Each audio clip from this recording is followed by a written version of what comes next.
Welcome in our channel education hub for all one. आप लोगों का फिर से बहुत बहुत हार्दिक अभिनंदन आपके अपने channel education hub for all one पे। तो आइए हम लोग स्टार्ट करते हैं। आज का हमारा जो सेशन है बिहार स्पेशल 2021 में क्राउन बिहार स्पेशल से, ये आपका आज का पार्ट 26 है जो हम लोगों का ज्योग्राफी भूगोल स्टार्ट हुआ है। बिहार का भौतिक भूगोल हम लोग देखेंगे आज। तो चलिए हम लोग प्रारंभ करें, शुरुआत करें। भौतिक भूगोल पार्ट 26।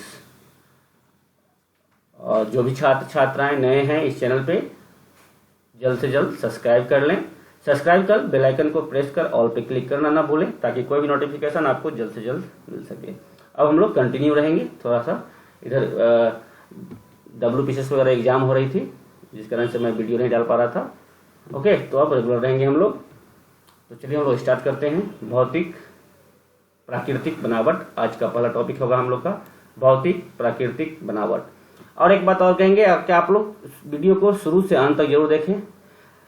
बीपीएससी में कहीं से भी क्वेश्चन पूछा जा सकता है, कोई सा भी लाइन उठाकर दिया जा सकता है, इसलिए सीरियसली वीडियो को देखें, नहीं तो फिर देखें ही नहीं, ठीक है। और मेरी प्रोनाउंसिएशन पर बेसी ध्यान न दें, आप मटेरियल को देखें, पॉइंट टू पॉइंट देखें, आप नोट्स बनाएं, सॉर्ट आउट करें इसका में से जो भी आपके लिए यूजफुल है। ओके, चलिए स्टार्ट करते हैं। उच्चावच की दृष्टि से बिहार की भूमि को 3 भागों में बांटा जा सकता है। उच्चावच की दृष्टि से बिहार की भूमि को 3 भागों में बांटा जा सकता है। पहला है आपका हिमालय का पर्वत पदीय क्षेत्र जिसका क्षेत्रफल है 586 किलोमीटर। यह बिहार भूभाग का 0.06% है, याद रखिएगा। हिमालय का पर्वतीय क्षेत्र जिसकी क्षेत्रफल आपका दिया हुआ है 586 किलोमीटर। और ये बिहार के भूभाग का, पूरे भूभाग का कितना है 0.06%। दूसरा में हम लोग का है बिहार का विशाल मैदान जिसका क्षेत्रफल है 90,650 किलोमीटर। बिहार का विशाल मैदान जिसका क्षेत्रफल है 90,650 किलोमीटर। और यह भूभाग बिहार का 96.26% है। क्लियर है। तीसरा है आपका दक्षिण सीमांत का पठारी क्षेत्र जिसका क्षेत्रफल है 2927 वर्ग किलोमीटर, यानी 3 भागों में बांट सकते हैं, 586, 90,650 और 2927 वर्ग किलोमीटर। यह बिहार भूभाग का 3.86% है। तो सबसे अधिक क्या है बिहार का विशाल मैदान 90,650 किलोमीटर और इसका परसेंटेज है 96.27%। क्लियर है, कोई दिक्कत नहीं है। चलिए आगे बढ़ते हैं हम लोग। एक तो देख लिए आप, ये प्राकृतिक बनावट है भौतिक का। अब भौतिक बनावट एवं संरचना कैसी है ये भी देख लें हम लोग। तो बिहार भूमि की रचना प्राचीनतम काल की चट्टानों तथा नवनिर्मित चट्टानों से हुई है। इन दोनों के मिश्रण से बिहार भूमि की बनावट एवं संरचना हुई है। क्या क्या? प्राचीनतम काल की चट्टानें तथा नवनिर्मित चट्टानों से हुई है। ओके, यानी दोनों की मिश्रित है जिससे कि बिहार की भूमि का बनावट एवं संरचना हुई है। भौम्याकृतिक स्वरूप के विकास में भौगोलिक संरचना प्रक्रम और विकास की अवस्था आधारी पक्ष है। अतः भौतिक बनावट एवं संरचना की दृष्टि से बिहार को 3 भागों में बांटा गया है। यह भी आपका 3 भाग में ही है। क्या क्या है? उत्तर का शिवालिक श्रेणी और तराई क्षेत्र, उत्तर का शिवालिक श्रेणी और तराई क्षेत्र। दूसरा है विशाल मैदान जो कि आप देखें कि 90,650 किलोमीटर 96.26। और तीसरा है दक्षिण सीमांत का पठारी क्षेत्र, दक्षिण सीमांत का पठारी क्षेत्र 2927 वर्ग किलोमीटर, यह विभाग का 3.86% है। ओके, अब देखते हैं फिजियोग्राफिक डिवीजन ऑफ बिहार। ये देख लीजिए आपका नॉर्दर्न बिहार है, ये प्लेन है, यहाँ पे है धर्मपुर प्लेन, ये महानंदा प्लेन हो गया, ये है आपका कटिहार, ये है आपका वेस्ट बंगाल, यहाँ पे आपका मोतिहारी, और ये है आपका बेतिया, सारण, ये आपका उत्तर प्रदेश, ये आपका नॉर्थ बिहार हुआ, ये आपका साउथ बिहार हो गया। जैसे कि देख लीजिए भागलपुर है, यहाँ पे जमुई बेसिन, राजगीर हिल्स, ये है आपका घाघरा, ये आपका गंगा जो सबसे ज्यादा बहती है, ये है आपका झारखंड। चलिए आगे बढ़ते हैं हम लोग। उत्तर का शिवालिक श्रेणी और तराई क्षेत्र पहला देखेंगे। तो बिहार के उत्तर पश्चिम में यह कुल क्षेत्रफल का लगभग 932 वर्ग किलोमीटर है। उत्तर का शिवालिक क्षेत्र जो है 932 वर्ग किलोमीटर है, डाटा याद रखेंगे। पश्चिमी चंपारण के उत्तरी सीमा में शिवालिक वलित पर्वतों का क्षेत्र है। पश्चिमी चंपारण में याद रखिएगा शिवालिक वलित क्षेत्र है पश्चिम चंपारण। यह शिवालिक पर्वतीय क्षेत्र हिमालय का ही भाग है। यह टर्शियरी भूसंरचना के फलस्वरूप बना है। इसी महाकल्प में अनेक नदियों का जन्म हुआ है। आधुनिक मानव का विकास इस युग की महत्वपूर्ण घटना है। ठीक है, इस युग की महत्वपूर्ण घटना है। शिवालिक पर्वत हिमालय का तृतीय मोर यानी फोल्ड माना जाता है। शिवालिक पर्वत जो है हिमालय का तृतीय मोर माना जाता है। इस क्षेत्र को 160 मीटर की समोच्च रेखा मैदान से अलग करती है। 160 मीटर याद रखेंगे। इसकी ऊंचाई है 250 से 800 मीटर के बीच। याद रखेंगे शिवालिक श्रेणी की जो शिवालिक पर्वत की जो ऊंचाई है कितनी है, 250 से 800 मीटर। आगे देखते हैं। पश्चिम चंपारण में शिवालिक की दो श्रेणियां हैं जिनके बीच एक सक्रिय अनुदैर्घ्य घाटी है।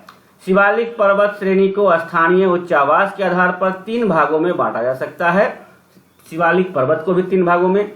दक्षिणी श्रेणी का निम्न पहाड़ी भाग, उत्तर पूर्वी घाटी और सोमेश्वर की श्रेणी जो कि ये इंपॉर्टेंट है, इसे अच्छे से देखेंगे, इंपॉर्टेंट है सोमेश्वर की श्रेणी। सबसे पहले देखते हैं हम लोग दक्षिणी श्रेणी का निम्न पहाड़ी भाग। इस श्रेणी में छोटी छोटी पहाड़ियों का क्रम है जो 32 किलोमीटर लंबा और 6 से 8 किलोमीटर चौड़ा है। याद रखेंगे दक्षिण श्रेणी का जो निम्न पहाड़ी है 32 किलोमीटर लंबा है और 6 से 8 किलोमीटर चौड़ा है।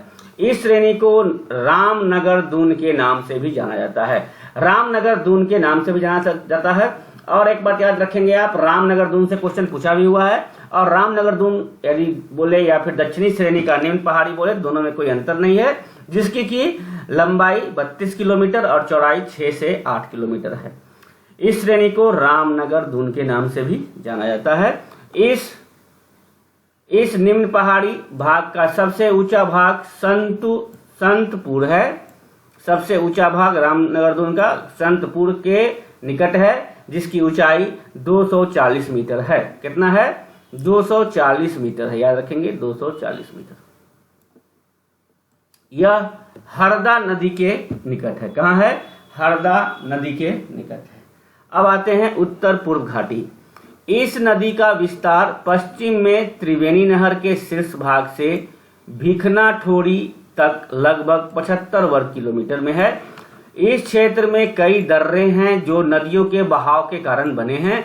दक्षिणी श्रेणी का निम्न पहाड़ी भाग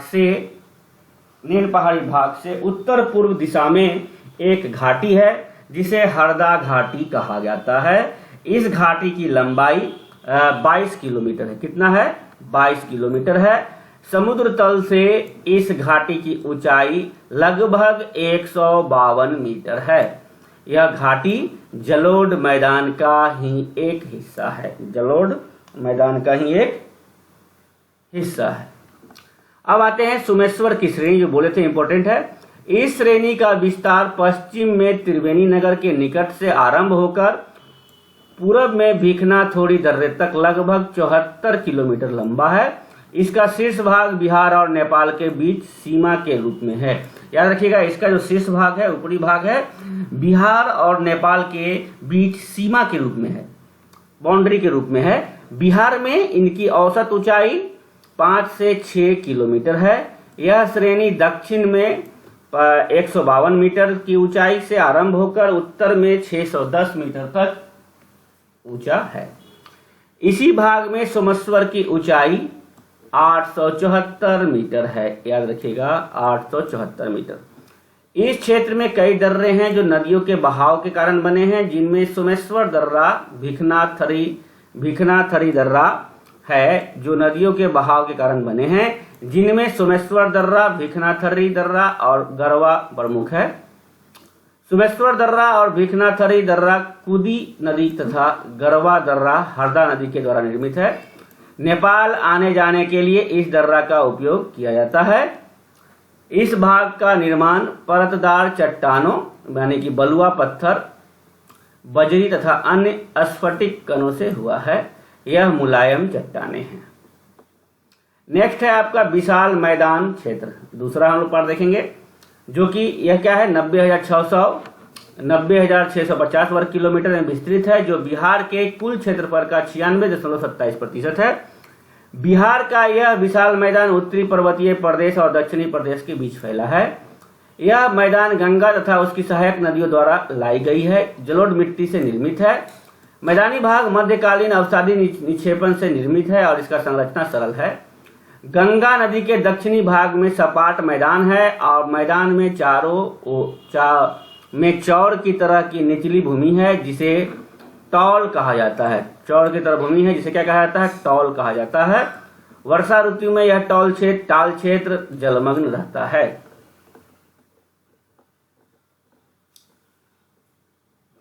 इस मैदान की दक्षिणी सीमा 152 मीटर समोच्च रेखा से निर्धारित होता है, 152 मीटर। गंगा के मैदानी क्षेत्र का ढाल सर्वत्र एक समान एवं धीमा है, जो 6 सेंटीमीटर प्रति किलोमीटर है। समुद्र तल से इसकी औसत ऊंचाई जो है 60 मीटर से 120 मीटर के मध्य है। हालांकि इसकी औसत गहराई 1000 मीटर से 1500 मीटर के मध्य है, परंतु कहीं कहीं इससे अधिक गहराई भी पाया जाता है। निर्धारण 165 मीटर की कंटूर लाइन द्वारा किया गया है। गंगा नदी इस मैदान को 2 भागों में विभक्त करती है, गंगा का उत्तरी मैदान और गंगा का दक्षिणी मैदान। गंगा का जो उत्तरी मैदान है, इस मैदान का निर्माण गंगा एवं उसकी सहायक नदियों गंडक, कोसी, घाघरा, बागमती आदि के द्वारा लाए गए अवसादों के निक्षेपण से हुआ है। इस मैदान का ढाल उत्तर से दक्षिण की ओर एवं उत्तर पश्चिम से दक्षिण पूर्व की ओर है। गंगा का उत्तरी मैदान का कुल क्षेत्रफल 56,980 वर्ग किलोमीटर है उत्तरी मैदान का, जो राज्य के कुल क्षेत्रफल का 62.86% है। तो आप इससे भी अंदाजा लगा सकते हैं उत्तरी मैदान में क्षेत्रफल ज्यादा है, 56,980। समुद्र तल से औसत ऊंचाई है इसकी 66 मीटर और गंगा एवं इसकी सहायक नदियों ने इन क्षेत्र को अनेक दोआबों में वर्गीकृत कर दिया है, जैसे घाघरा गंडक दोआब, गंडक कोसी दोआब और कोसी महानंदा दोआब। अब आइए उत्तरी गंगा मैदान में गंगा नदी पश्चिम से पूर्व की ओर प्रभावित होती है। पश्चिम से पूर्व, याद रखिएगा, बिहार की राजधानी पटना के उत्तर में गंगा नदी गंडक नदी में मिलती है। गंगा नदी से बूढ़ी गंडक, बागमती तथा कोसी नदियां मिलती है। उत्तरी गंगा मैदान एक समतल मैदान है और यह जलोढ़ मिट्टी से बनी है, जहां से नदियां मुड़कर अपनी प्रवाह पथ बदलती रहती है। राज्य की उत्तरी सीमा पर यहां लगभग 74 किलोमीटर की लंबाई तथा 450 मीटर ऊंचे समतल श्रेणी का विस्तार है। इस श्रेणी के दक्षिण में दून तथा हरहा घाटी का विस्तार 22 किलोमीटर तक है। मैदानी भाग है। गंगा नदी के उत्तरी मैदान में उत्तर से दक्षिण क्रम तराई तथा दलदल भूमि वाली उपतराई की मेखला है और उपतराई मेखला से गंगा नदी निम्न भूमि का क्षेत्र है। निम्न भूमि महानंदा, कोसी, बूढ़ी गंडक तथा गंडक नदियों के जलोढ़ विस्तार का क्षेत्र है, जिसका निर्माण नदियों के निपेक्षित रेत तथा मिट्टी से हुआ है। उत्तर बिहार के मैदान की नदियों से यहाँ दियरा, चौर, प्राकृतिक तटबंधन तथा छारन झील का निर्माण हुआ है। चौर एक नीचा भाग है जो सदा पानी से भरा रहता है। चौर क्या देखिएगा, चौर मीन्स क्या, एक नीचा भाग है।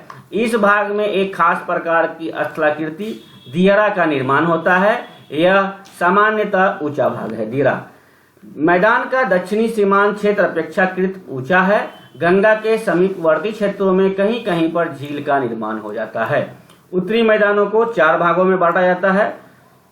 भावर यानी तराई एवं उपतराई क्षेत्र को भावर बोला जाता है। भांगर भूमि, भांगर मीन्स पुराना जलोढ़ क्षेत्र और खादर मीन्स नया जलोढ़ क्षेत्र। चौर और मन प्रदेश। आइए अब इसे देखते हैं हम लोग। तराई एवं उपतराई क्षेत्र, जिसको भावर बोला जाता है, यह एक सपाट आर्द्र क्षेत्र है जो शिवालिक पर्वत श्रृंखला के नीचे पश्चिम से पूर्व की ओर एक संकीर्ण पट्टी के रूप में विस्तृत है। इसे भावर क्षेत्र भी कहा जाता है। भांगर मीन्स पुराने जलोढ़ होते हैं। इस क्षेत्र के अंतर्गत प्राकृतिक बांध तथा दोआब मैदान के क्षेत्र आते हैं। भांगर और दोआब के बीच में एक मध्यवर्ती ढाल मिलता है जो स्पष्ट दिखाई देता है। भांगर भी बाढ़ के ही मैदान है। खादर तो नया है, यह नवीन जलोढ़ यानी नए जलोढ़ का विस्तृत क्षेत्र है खादर, और इसका विस्तार गंडक नदी और कोसी नदी के बीच है। यह क्षेत्र प्रत्येक वर्ष बाढ़ प्रभावित होता है। जिन नदियों में बाढ़ प्रत्येक वर्ष आती है वहां नदियों के किनारों पर खादर का मैदान विकसित होता है और यह भूमि उपजाऊ होती है। चौर और मन प्रदेश उत्तरी गंगा मैदान के निम्न भूमि जो वर्षा के समय में पानी से भरा रहता है चौर कहलाता है।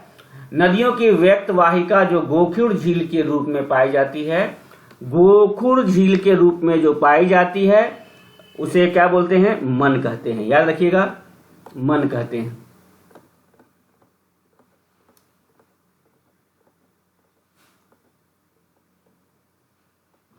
चौर और मन दोनों जल क्षेत्र प्राकृतिक जल जमाव वाले क्षेत्र हैं।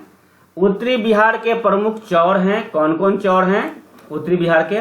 लखनी चौर पश्चिम चंपारण में, सुंदरपुर तथा बहादुरपुर चौर पूर्वी चंपारण में। ओके, पश्चिमी चंपारण और पूर्वी चंपारण में लखनी, सुंदरपुर, बहादुरपुर आपका पड़ता है पूर्वी चंपारण में। आपका पश्चिम चंपारण में पूछे तो लखनी चौर, और सुंदर तथा बहादुरपुर जो है चौर है वो है आपका पूर्वी चंपारण में। कुछ प्रसिद्ध मन हैं जैसे कि टेटरिया मन, माधोपुर मन पूर्वी चंपारण में, पिपरा मन, सरैया मन, सिमड़ी मन पश्चिम चंपारण में। ओके, अब आते हैं दक्षिणी का सीमांत पठारी प्रदेश। गंगा के मैदान दक्षिणी सीमांत जो छोटा नागपुर पठार गोंडवाना लैंड का उत्तरी विस्तृत भूभाग है। यह प्राचीन चट्टान नीस, शिस्ट और ग्रेनाइट आदि चट्टानों से बहुलता है। यहाँ की पहाड़ियों में बिहार शरीफ के निकट पीर पहाड़ी की औसत ऊंचाई 111 मीटर है। गया में प्रेतशिला, रामशिला, जठियन की पहाड़ियां हैं। जहानाबाद स्थित बाबर की पहाड़ियां की औसत ऊंचाई 230 मीटर है। नालंदा के दक्षिणी ओर पर राजगीर की पहाड़ियां हैं। इसका विस्तार पश्चिमी में गया तथा पूर्व में गड़ियक तक है। इस पहाड़ी प्रदेश में गिद्धकूट पहाड़ी की ऊंचाई 446 मीटर है। मुंगेर में खड़गपुर की पहाड़ियां हैं जिसकी ऊंचाई 160 से 500 मीटर तक है। इस पहाड़ प्रदेश में शेखपुरा, जमुई तक लखीसराय जिले आते हैं। दक्षिणी मैदान राज्य के लगभग 33,670 वर्ग किलोमीटर क्षेत्रफल फैला हुआ है। जो भाग की बिहार के कुल भाग का क्षेत्रफल 31 मैदानी भाग के कुल क्षेत्रफल का 37.15% है। इस मैदान की चौड़ाई पटना के समीप 135 किलोमीटर है, गिदौर के समीप 40 किलोमीटर है। छोटा नागपुर के पठार से गंगा नदी की ओर प्रभावित होने वाली नदियों के द्वारा लाई गई जलोढ़ मिट्टियों से मैदान का निर्माण हुआ है। इस मैदान की प्रमुख नदियां हैं सोन, पुलपुन, फल्गु, पैमार, क्विल, मान इत्यादि। इनके निक्षेपण के द्वारा ऊंची भूमि का निर्माण हुआ है जिसे प्राकृतिक तटबंध कहते हैं। अब आइए, प्राकृतिक तटबंध की रुकावट के कारण दक्षिण की ओर से आने वाली नदियां गंगा के समानांतर पूर्व की ओर बहती है और गंगा में मिल जाती है। बरसात के मौसम में इन सभी नदियों का जल बख्तियारपुर से क्विल तक तटबंध रेखा के दक्षिण में स्थित निम्न भूमि पर फैल जाता है जिससे एक विशाल जलमग्न क्षेत्र का निर्माण हो जाता है। यह भाग ताल क्षेत्र कहलाता है। यह पटना से मोकामा का विस्तृत है। ताल क्षेत्र के दक्षिण में बढ़ती ऊंचाई वाला मैदानी भाग स्थित है जो मैदान और पठार का संगम स्थल बनाता है। यह बिल्कुल समतल भाग है और इसके बीच बीच में छोटा नागपुर के पठार का बहिर्वर्ती भाग गया प्रेतशिला, रामशिला, जठियन, बिहार शरीफ की पीर पहाड़ी, खड़गपुर की पहाड़ी तथा शेखपुरा की पहाड़ियों का निर्माण करता है। गंगा के दक्षिण मैदान को मुख्यतः 3 भागों में बांटा जा सकता है: सोन गंगा द्वाब और मगध का मैदान और अंग का मैदान। आइए अब देखते हैं सोन गंगा द्वाब क्या है। यह सोन नदी के पश्चिम में स्थित है जहां टाल नहीं मिलता है। इसे भोजपुर का मैदान कहा जाता है। मगध का मैदान यह सोन और क्विल नदी के बीच स्थित है अंग का मैदान। यह किऊल नदी से राजमहल की पहाड़ी तक विस्तृत है। बिहार के दक्षिण में पठारी भाग स्थित है जो एक संकीर्ण पट्टी के रूप में पश्चिम से में कैमूर जिले से पूर्व में मुंगेर और बांका जिले तक विस्तृत है। यह भूखंड कठोर चट्टानों से निर्मित है। बिहार के दक्षिण में पठारी भाग में कैमूर, रोहतास, औरंगाबाद, गया, नवादा, मुंगेर तथा बांका आदि जिले हैं। यह कुल मिलाकर 2927 वर्ग किलोमीटर क्षेत्रफल में फैला हुआ है, जो राज्य के कुल क्षेत्रफल का 3.68% है। कैमूर का पठार 1280 वर्ग किलोमीटर क्षेत्रफल में रोहतास और कैमूर जिला में फैला है। कैमूर का यह पठार विंध्याचल पर्वत का पूर्व विस्तार रूप है, जो बालू पत्थर, चूना पत्थर तथा शैल से निर्मित है। छोटा नागपुर के उत्तरी सीमांत क्षेत्र में स्थित खड़गपुर की पहाड़ी मुंगेर जिला में फैला हुआ है। इसका विस्तार पूर्व में बांका तथा दक्षिण में जमुई तक है। यह पहाड़ी भाग राज्य के 1300 वर्ग किलोमीटर क्षेत्रफल में फैला हुआ है। यह ग्रेनाइट, शैल, स्लेट, क्वार्टराइट का चट्टाने हैं। इस पहाड़ी की सीमा 150 मीटर की समोच्च रेखा से बनती है। कैमूर के पठार और खड़गपुर की पहाड़ी के बीच औरंगाबाद, गया और नवादा के पठार भी दक्षिण बिहार के मैदान से एस्कार्प द्वारा मिले हुए हैं और पहाड़ियों घाटियों से विभक्त हैं। नेक्स्ट देखते हैं हम लोग धरातलीय स्वरूप क्या है, इसे भी हम लोग देखते हैं। धरातलीय स्वरूप के विकास में भौगोलिक संरचना, पराक्रम और विकास की अवस्था आधारी पक्ष है। बिहार की भूमि की रचना प्राचीनतम काल की चट्टानों और नवनिर्मित चट्टानों से हुई है। बिहार का प्राचीन इतिहास चतुर्कल्प से लेकर कैम्ब्रियन पूर्व कल्प तक फैला हुआ है। उत्तरी बिहार का मैदान चतुर्कल्प से उत्तरी चंपारण, तृतीय कल्प से रोहतास, शाहाबाद, औरंगाबाद, विंध्यन काल से संबंधित है। बिहार का जलोढ़ मैदान संरचनात्मक दृष्टि से सबसे नवीन संरचना वाला क्षेत्र है। बिहार को धरातलीय स्वरूप के आधार पर 4 भागों में बांटा जा सकता है: सोमेश्वर की पहाड़ी श्रेणी तथा तराई क्षेत्र, उत्तरी बिहार का मैदान, दक्षिणी बिहार का मैदान, दक्षिणी पहाड़ी भाग। अब आइए देखते हैं सोमेश्वर की पहाड़ी श्रेणी तथा तराई क्षेत्र क्या है। यह क्षेत्र बिहार के उत्तरी पश्चिमी भाग में स्थित है। याद रखिएगा कहाँ है, उत्तरी पश्चिमी भाग में स्थित है। इसका विस्तार पश्चिम चंपारण जिले में है। याद रखेंगे पश्चिम चंपारण जिले में है। यह शिवालिक श्रेणी का निचला भाग है। इसका विस्तार लगभग 30 किलोमीटर चौड़ा एवं 70 किलोमीटर लंबे क्षेत्र में है। इससे सटे दक्षिण एवं पूर्व लंबी पट्टी में तराई क्षेत्र है। इस क्षेत्र को 3 भागों में उप विभाजित किया जाता है: सोमेश्वर पहाड़ी श्रेणी, रामनगर दून और तराई क्षेत्र। अब आइए देखते हैं सोमेश्वर पहाड़ी श्रेणी। यह हिमालय पर्वत का शिवालिक श्रेणी का भाग है। इसका विस्तार लगभग 784 वर्ग किलोमीटर क्षेत्र में है। यहाँ कई पहाड़ी श्रेणियां तथा घाटियां हैं। यह पश्चिम में त्रिवेणी नहर के शीर्ष भाग में भिखनाथोरी दर्रा तक विस्तृत है। इस श्रेणी का शीर्ष भाग बिहार एवं नेपाल के बीच सीमा के रूप में काम करता है। मैंने आगे बताया था। नदियों के बहाव के कारण इस क्षेत्र में कई दर्रे बने हैं, जिनमें सोमेश्वर, भिखनाथोरी और मावत प्रमुख है। रामनगर धुन की बात करें तो सोमेश्वर पहाड़ी श्रेणी का दक्षिणी हिस्सा रामनगर धुन के नाम से जाना जाता है। सोमेश्वर पहाड़ी श्रेणी का दक्षिणी हिस्सा जो है रामनगर दून के नाम से जाना जाता है। इसकी लंबाई लगभग 30 किलोमीटर है तथा चौड़ाई 6 से 8 किलोमीटर है। रामनगर दून में उत्तर पूर्व हरहा नदी घाटी है, जो दून घाटी के नाम से जाना जाता है। अब आते हैं तराई क्षेत्र की बात करें तो सोमेश्वर श्रेणी तथा रामनगर दून के दक्षिण में तराई क्षेत्र स्थित है। यह क्षेत्र जंगल से जंगलाच्छादित है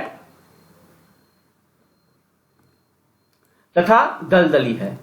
यह क्षेत्र हिमालय पर्वत श्रृंखला की शिवालिक श्रेणी का हिस्सा है। यह पश्चिमी चंपारण के उत्तरी भाग में 70 किलोमीटर लंबे और 6 से 8 किलोमीटर चौड़े क्षेत्र में स्थित है। तराई का यह क्षेत्र उत्तर पश्चिमी से उत्तर पूर्व तक भारत नेपाल सीमा के समानांतर चला गया है, जिन्हें हरहा नदी पृथक करता है। अब आइए देखते हैं उत्तरी बिहार का मैदान। वीडियो काफी लंबा हो जा रहा है, इसीलिए सोच रहा हूं मैं इसे 2 पार्ट में करने का।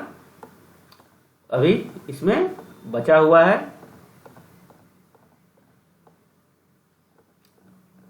तो इसे मैं सोचता हूं अगले क्लास में ही या फिर अभी खत्म कर दूं।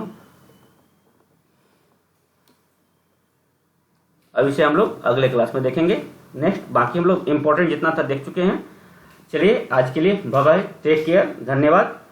अगले क्लास में मिलते हैं, अगले सेशन में मिलते हैं। जो भी छात्र छात्राएं नए हैं वो जल्द से जल्द सब्सक्राइब कर लें, ज़्यादा से ज़्यादा शेयर करें वीडियो को, लाइक करें। लाइक आप लोग करते नहीं हैं, कमेंट करके बताएं क्या कमी है, मैं उसे सुधारने की कोशिश करूंगा। ओके, प्रोनाउंसिएशन जो है वो अपने अपने लोगों का अपना अपना होता है, तो वो अपने अनुसार आप भी कर सकते हैं, पढ़ सकते हैं। आपके सामने मटेरियल है, इससे शॉर्ट आउट करके नोट्स भी बना सकते हैं। और वीडियो को शुरू से अंत तक जरूर देखें, तभी आपको समझ में आएगी। चलिए बाय बाय, टेक केयर, धन्यवाद। अच्छे से पढ़ें, स्वस्थ रहें।